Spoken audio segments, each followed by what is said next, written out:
తెలుగు రాష్ట్రాల విభజన సమస్యలు పరిష్కారానికి ఇరు రాష్ట్రాల మంత్రులతో ఒక కమిటీ, అధికారులతో మరో కమిటీ ఏర్పాటు చేయాలని సీఎంలు రేవంత్ రెడ్డి, చంద్రబాబులు నిర్ణయానికి వచ్చారు.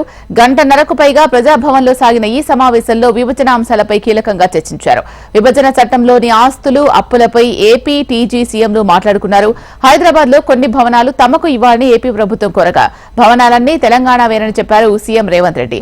హైదరాబాద్ లో ఉన్న స్థిరాస్తులు మొత్తం తెలంగాణకే చెందుతాయని ఆయన తేల్చి చెప్పారు. అయితే అర్జీ పెట్టుకుంటే ఏపీ కోసం భూములు కేటాయిస్తామన్న రేవంత్ ఢిల్లీలోని ఏపీ భవన్ తరహాలో భవనం కట్టుకునేందుకు అనుమతి ఇస్తామని చెప్పారు. భద్రాచలం నుంచి ఏపీలో కలిపిన 7 మండలాల్లోని 5 గ్రామాలను తెలంగాణకి ఇవ్వాలని రేవంత్ కోరగా కేంద్ర హోంశాఖకు లేఖ రాయాలని ఇరు రాష్ట్రాలు నిర్ణయం తీసుకున్నాయి. ఇరు రాష్ట్రాల ప్రయోజనాలకు భంగం కలగకుండా పరిష్కారాలు ఉండాలని ఇద్దరు సీఎంలు నిర్ణయించుకున్నారు.